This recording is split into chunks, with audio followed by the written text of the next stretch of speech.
ನಿನ್ನೆ ಮಂಡ್ಯದಲ್ಲಿ ಒಂದು ಹೃದಯ ವಿದ್ರಾವಕವಾದ ಒಂದು ಘಟನೆ ನಡೆಯುತ್ತೆ. ಈ ಒಂದು ದುರಂತ ಘಟನೆಯಲ್ಲಿ ಒಟ್ಟು ಮೂವರು ಸಾವನ್ನಪ್ತಾರೆ. ಅದು ಕೂಡ ಒಂದೇ ಕುಟುಂಬದವರು.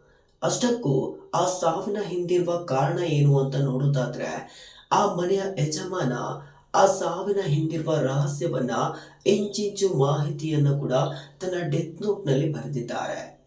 ಅಷ್ಟಕ್ಕೂ ಏನು ಈ ಘಟನೆ ಅಂತ ನೋಡೋದಾದ್ರೆ, ಮಂಡ್ಯದಲ್ಲಿ ಒಂದೇ ಕುಟುಂಬದ ಮೂವರು ಸದಸ್ಯರು ಹೆಣವಾಗಿ ಮಲಗಿದ್ರು. ತಂದೆ ಪ್ರಭಾಕರ್, ತಾಯಿ ಜ್ಯೋತಿ, ಹಾಗೆಯೇ ಮಗ ಸಂತೋಷ್ ಅವರು ಮೃತಪಟ್ಟಿದ್ರು. ತಂದೆ ಮತ್ತು ತಾಯಿ ಮನೆಯಲ್ಲಿ ಹೆಣವಾಗಿದ್ರೆ, ತಂದೆ ಅವರ ಸ್ವಂತ ಬಟ್ಟೆ ಅಂಗಡಿಯಲ್ಲಿ ಆತ್ಮಹತ್ಯೆಯನ್ನ ಮಾಡಿಕೊಂಡಿದ್ದಾರೆ.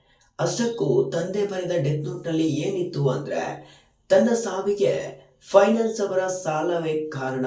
ತಾನು ವಿಪರೀತವಾಗಿ ಸಾಲ ಮಾಡಿಕೊಂಡಿದ್ದೆ. ಹಾಗಾಗಿ ಫೈನಾನ್ಸ್ ಅವರ ಕಾಟವನ್ನ ತಡ್ಕೊಳ್ಳಿಕ್ಕೆ ಆಗಿಲ್ಲ. ಕಿರಿಕಿರಿಯಿಂದ ಬೇಸತ್ತು ತಾನು ಆತ್ಮಹತ್ಯೆ ಮಾಡ್ಕೊಳ್ತಿದ್ದೀನಿ. ಹಾಗೆಯೇ ತನ್ನ ಮಡದಿ ಹಾಗೂ ಮಗನನ್ನ ಸಾಯಿಸಿದ್ದೀನಿ ಅಂತ ಕೂಡ ಹೇಳಿದ್ದಾರೆ. ವಿಚಿತ್ರ ಏನು ಅಂದ್ರೆ, 1.5 ತಿಂಗಳ ಹಿಂದೆ ಅಷ್ಟೇ ಪ್ರಭಾಕರ್ ಅವರ ಮಗ ಸಂತೋಷ್ ಅವರಿಗೆ ವಿವಾಹವಾಗಿತ್ತು. ಸಂತೋಷ್ ಅವರ ಮಡದಿ ಕೂಡ ಅದೇ ಮನೆಯಲ್ಲಿ ಇದ್ರು. ಆದ್ರೆ ಈ ಘಟನೆ ಅವರಿಗೆ ಗೊತ್ತೇ ಆಗಿಲ್ಲ.